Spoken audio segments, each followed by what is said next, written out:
नमस्कार, स्वागत है आपका अच्छी खबर में। आपके साथ मैं हूं शुभम सिंह। सावन के पहले सोमवार से शुरुआत करते हैं। 11 जुलाई से भगवान शिव को प्रिय सावन का महीना शुरू हो चुका है और 9 अगस्त को रक्षाबंधन के त्योहार के साथ इसका समापन होगा। लेकिन सावन के महीने में सोमवार के दिन का बड़ा महत्व होता है, क्योंकि सोमवार का दिन चंद्रमा का माना जाता है और शिव चंद्रमा के नियंत्रक माने जाते हैं। ऐसे में कल सावन का पहला सोमवार है, जिसको लेकर भक्तों में जबरदस्त उत्साह है। तो चलिए आपको बताते हैं सावन के महीने में सोमवार की महिमा।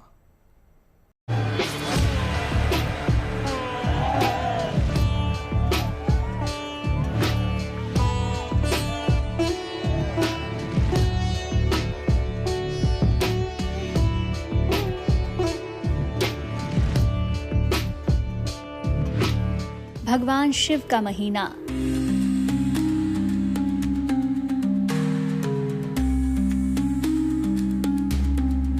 और उस पर से सोमवार। इस खास दिन को भक्त अपने भगवान पर अपनी आस्था में सब कुछ न्यौछावर करने को तैयार रहते हैं।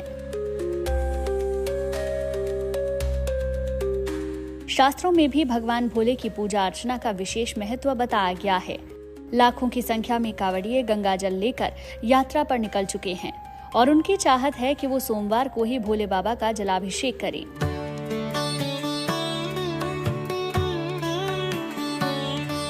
इस बार सावन का पहला सोमवार कल यानी कि 14 जुलाई को पड़ रहा है। इसीलिए शिव भक्तों में सावन के पहले सोमवार को लेकर काफी उत्साह देखा जा रहा है।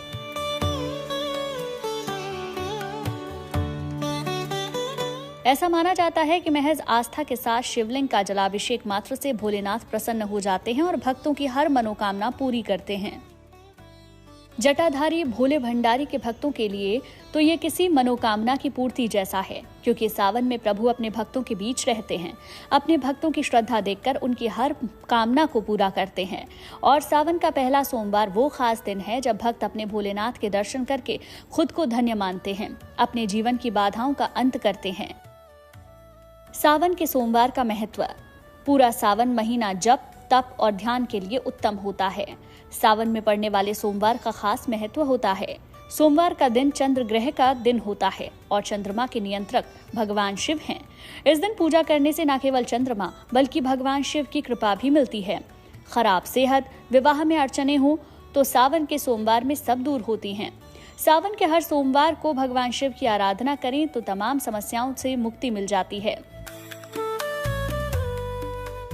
सोमवार और शिव जी के संबंध के कारण ही मां पार्वती ने 16 सोमवार का उपवास रखा था। सावन का सोमवार विवाह और संतान की समस्याओं के लिए अचूक माना जाता है। सावन के सोमवार पर अगर आप पूजा करते हैं तो कोई भी व्यक्ति जिसको स्वास्थ्य की समस्या हो, विवाह की मुश्किल हो या जीवन में दरिद्रता हो, अगर सावन के हर सोमवार पर विधि पूर्वक भगवान शिव की पूजा करे तो तमाम समस्याओं से उसको मुक्ति मिल जाती है। सावन का महीना, सोमवार का दिन और प्रदोष काल का समय, ये तीनों जब एक साथ आ जाते हैं और आप सावन के सोमवार पर पूजा उपासना करते हैं तो आपकी तमाम कामनाएं बड़ी आसानी से पूरी हो जाती हैं। भगवान शिव की भक्ति और उनकी शरण में जाने का शुभ दिन है सावन का सोमवार। महादेव के ध्यान और उपासना के लिए परम शुभ है सावन का सोमवार। भगवान शिव को सोमवार अति प्रिय है, लेकिन अगर सोमवार का व्रत भी रखा जाए तो ये दिन और भी कल्याणकारी हो जाता है। मान्यता है कि वैवाहिक जीवन के लिए सोमवार महत्वपूर्ण है। विवाह ना हुआ हो तो संकल्प करके सावन के सोमवार का व्रत करना चाहिए। सेहत खराब रहती है या मानसिक समस्याएं हैं तो सावन के सोमवार पर व्रत खास परिणाम देता है। सोमवार व्रत का संकल्प सावन में लेना सबसे उत्तम होता है। सोमवार का व्रत बाकी महीनों में भी किया जा सकता है। इसमें मुख्य रूप से शिवलिंग की पूजा होती है, उस पर जल बेलपत्र अर्पित किया जाता है। सावन का ये महीना शुभता का प्रतीक है। ऐसा माना जाता है कि सावन के महीने में भगवान शिव अपने भक्तों की पुकार जरूर सुनते हैं। शिव के भक्तों को अपनी परेशानियां महादेव से कहने की जरूरत भी नहीं पड़ती। बस श्रद्धा के सुमन अर्पित करने से ही भगवान शिव सभी दुखों को दूर कर देते हैं। ज्योतिषी कहते हैं कि सावन का सोमवार अविवाहितों के लिए किसी वरदान से कम नहीं है। ऐसा माना जाता है कि देवों के देव महादेव के ध्यान मात्र से ही मनुष्य की हर अभिलाषा पूरी हो जाती है। सावन के सोमवार को किए जाने वाले कुछ खास उपाय हैं जिसको लेकर आप अपनी परेशानियां दूर कर सकते हैं। प्रयास करें कि शिव जी की पूजा प्रदोष काल में की जाए। इस समय शिवलिंग पर बेलपत्र और जल की धारा अर्पित करें। इसके बाद शिव जी के मंदिर में एक घी का दीपक जलाएं। इसके बाद शिवलिंग की परिक्रमा करें। शिव जी से मनोकामना पूर्ति की प्रार्थना करें। प्रयास करें कि शिव जी की पूजा सूर्यास्त के समय में प्रदोष काल में करें। इस समय शिवलिंग पर बेल पत्र और जल की धारा अर्पित करें और इसके बाद शिव जी के मंदिर में एक घी का दीपक जलाएं। वैसे तो सावन का हर सोमवार भगवान शिव के व्रत और पूजन के लिए अति विशेष है, लेकिन उनमें से पहला सोमवार का अपना महत्व है। हालांकि इस बार सावन महीने में सिर्फ 4 सोमवार होंगे, लेकिन शिव भक्तों के लिए किसी वरदान से कम नहीं। आदि अनंत शिव की महिमा अपरंपार है। कण कण में जिनका वास है, ऐसे बाबा अविनाशी की भक्ति को और प्रगाढ़ करने का महीना सावन ही है और ये महीना शिव भक्तों के लिए किसी वरदान से कम नहीं है। Bureau report, good news today. Sawan का शुभारंभ हो चुका है और धीरे धीरे कांवड़ यात्रा में शिव भक्तों की भीड़ भी बढ़ रही है और इसीलिए जगह जगह के पुलिस और प्रशासन सतर्क हैं। कांवड़ियों के लिए खास इंतजाम तो किए जा रहे हैं, साथ ही सावन के पहले सोमवार को लेकर विशेष व्यवस्था की जा रही है ताकि किसी प्रकार की अनहोनी ना हो और शिव भक्तों को कोई परेशानी का सामना ना करना पड़े।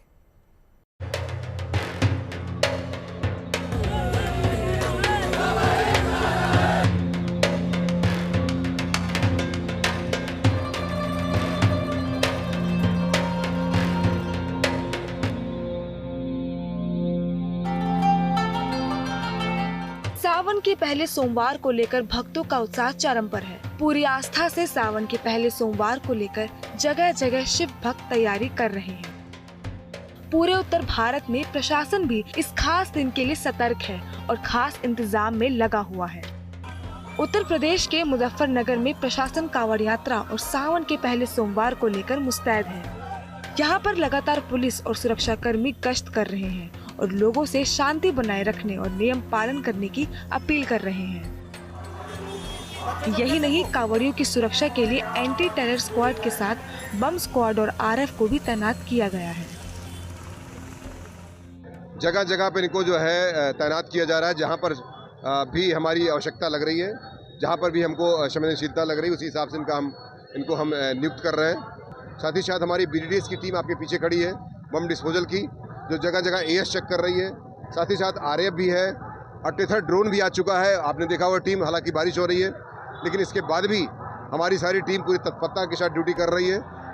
मुरादाबाद में कांवड़ यात्रा को लेकर खास तैयारी की गई है। रास्तों को ठीक कर लिया गया है। साथ ही मुरादाबाद नगर निगम ने एक शिव दरबार का भी निर्माण कराया है, जिसमें 30 फीट के भगवान शिव की प्रतिमा लगाई गई है। कि इस वर्ष नगर निगम मुरादाबाद द्वारा एक पहल करते हुए एक शिव दरबार बहुत ही बड़ा 30 फीट की भगवान शिव की मूर्ति लगाते हुए बनाया गया है और कांवड़ियों के लिए एक विशेष विश्राम स्थल, एक कांवड़ यात्रा शेड भी बनाया गया है, जिसमें 100 से ज्यादा कांवड़ यात्री एक बार में विश्राम कर सकते हैं। हरिद्वार में सावन के पहले सोमवार को लेकर सुरक्षा के साथ साथ ट्रैफिक और सुचारू रखने के लिए खास इंतजाम किए गए हैं। पैदल कांवड़ियों के लिए छोटे और वैकल्पिक रास्तों से रवाना किया जा रहा है, जबकि हाईवे को डीजे वाले वाहनों के लिए खोला गया है ताकि ट्रैफिक संबंधी कोई अव्यवस्था न हो।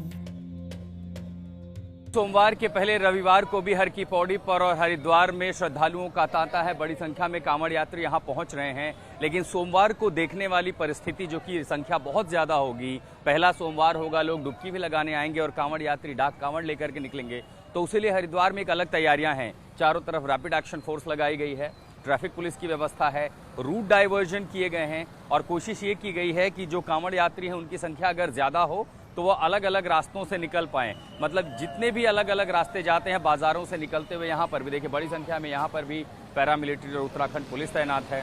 सिर्फ राष्ट्रीय राजमार्ग नहीं, बल्कि जो सर्विस मार्ग है अब उनको भी तैयार किया गया है, उनको भी खोल दिया गया है। नहर के साथ साथ जो अल्टरनेटिव रास्ते होते हैं उनकी तैयारी की गई है। हरिद्वार में जरूरत से ज्यादा बड़े कावड़ को लेकर भी प्रशासन काफी मुस्तैद है ताकि किसी को कोई दिक्कत न हो। एक सहमति बनाई गई थी कि 10 फीट से ऊपर की कावड़ों को किसी भी हालत में अलाउ नहीं किया जाएगा। हम लोगों के द्वारा जो डीजे के मालिक हैं जिनके द्वारा ये असेंबल किया जा रहा था उनसे ये आग्रह किया गया है कि 10 फीट से ऊपर की कावड़ वो ना बनाएं। इसको काफ़ी हद तक इन लोगों के द्वारा मान भी लिया गया है। कांवड़ यात्रा को लेकर चंदौली जिला प्रशासन भी तत्परता के साथ काम कर रहा है। यहाँ के एसपी और डीएम रूट और व्यवस्थाओं का जायजा लगातार ले रहे हैं, तो रेलवे भी मुस्तैद है। चंदौली जिले के दीनदयाल उपाध्याय रेलवे स्टेशन से शिव भक्त कांवड़ यात्रा के लिए सुल्तानगंज जाते हैं और वहां से गंगा जल लेकर देवघर के वैद्यनाथ धाम में भगवान शिव का जलाभिषेक करते हैं। ऐसे में इस रेलवे स्टेशन का काफी महत्व बढ़ जाता है क्योंकि यहाँ बनारस भी नजदीक है, देवघर जाने का रास्ता भी है, इसलिए सावन में यहाँ पर कांवड़ियों का आवागमन बढ़ जाता है। इसलिए रेलवे से लेकर पुलिस प्रशासन ज्यादा सतर्कता बरतते हैं। रूट में किसी भी तरीके की कोई समस्या ना रहे। जनपद में 2 महत्वपूर्ण हमारे शिव मंदिर हैं, कालेश्वर जी, जागेश्वर जी का भी, और वहाँ पर भी हम लोगों ने जितने भी इंतजाम करने थे, चाहे वो पुलिसिया इंतजाम हो या अलग अलग विभागों के द्वारा जो फैसिलिटीज इंश्योर करानी है वो सब हम लोगों ने इंश्योर कर ली है उसके अंतर्गत। दीनदयाल उपाध्याय रेलवे स्टेशन पर पुलिस भी मुस्तैद है। वो घूम घूम कर लोगों को सचेत भी कर रही है, सुरक्षित यात्रा के लिए भक्तों को जागरूक कर रही है ताकि आराम से शिव भक्त अपनी यात्रा पूरी कर सके। बाबा बैजनाथ की तरफ और बनारस की तरफ भारी संख्या में श्रद्धालुओं की मूवमेंट रहती है। उनके लिए कहाँ होल्डिंग एरियाज होंगे, साथ में सीसीटीवी कैमराज यहाँ पे जो कंट्रोल रूम है उसमें भी देखा गया क्या मूवमेंट लोगों की रहेगी और ये इंश्योर कराया जाएगा कि जो अगर भीड़ बढ़ती भी है तो एडिशनल ट्रेन लगवा के लोगों को सेफली यहाँ से अपने गंतव्य स्थल तक पहुँचाया जाएगा। चंदौली के रेलवे स्टेशन पर आरपीएफ भी सक्रिय है।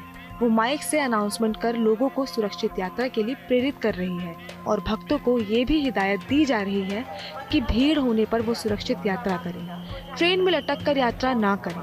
इसके साथ रेलवे ने भी ऐसे इंतजाम किए हैं ताकि कांवड़ियों की भीड़ बढ़ने पर स्पेशल ट्रेन भी चलाई जा सके। हरिद्वार से आशुतोष मिश्रा और चंदौली से उदय गुप्ता के साथ bureau report, one news today.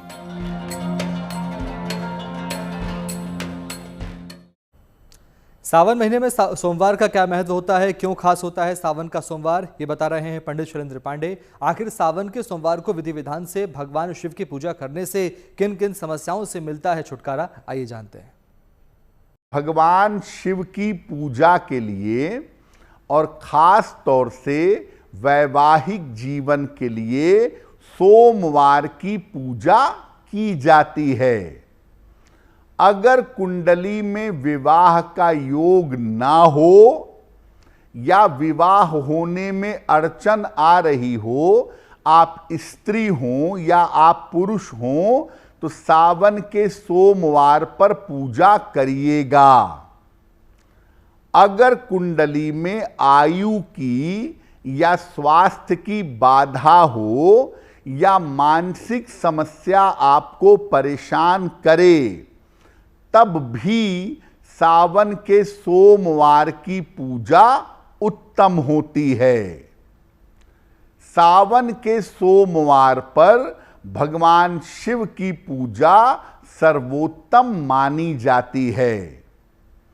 करते क्या हैं, सावन के सोमवार पर मुख्य रूप से शिवलिंग की पूजा की जाती है और उस पर जल और बेलपत्र अर्पित किया जाता है और सावन के सोमवार पर अधिक से अधिक भगवान शिव के मंत्र का जप किया जाता है और बहुत सारे लोग अपनी मनोकामनाओं को पूर्ण करने के लिए सावन के सोमवार का उपवास भी रखते हैं।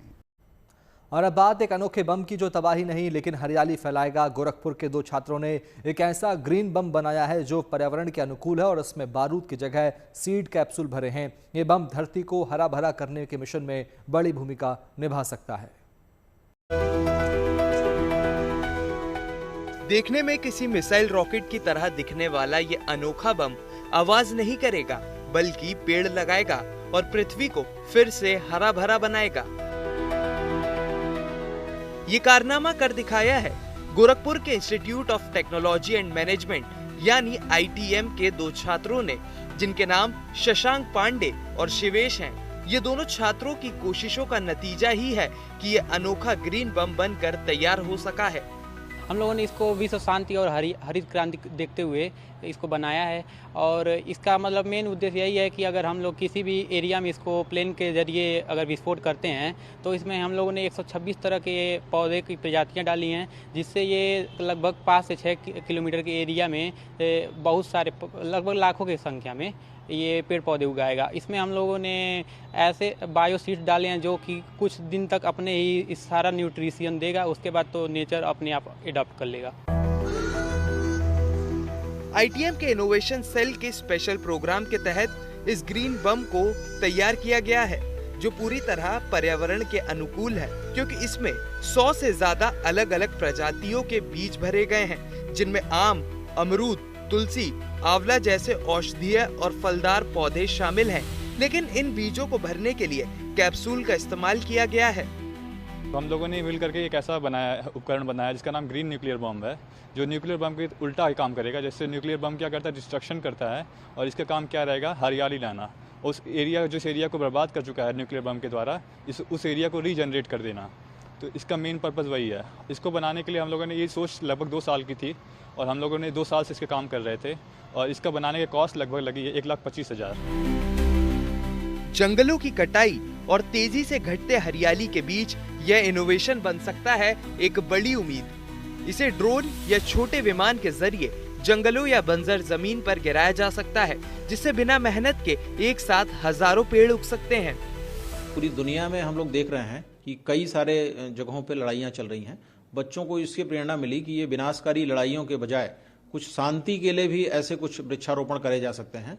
उसी को ध्यान में रख करके बीजों के साथ जो पोषक हैं उनके लिए, जो किसी जमीन के नज़दीक आने से उसमें वृक्ष पैदा करने की काबिलियत रखते हैं, उस पोषण के साथ उन बीजों को उस बम में डाल करके बच्चों ने बनाया है। शशांक और शिवेश का यह इनोवेशन एक बड़ा कदम साबित हो सकता है। हालांकि ये अभी महज एक प्रोटोटाइप है, लेकिन आने वाले कल के लिए ये एक वरदान साबित हो सकता है। Bureau report, good news today.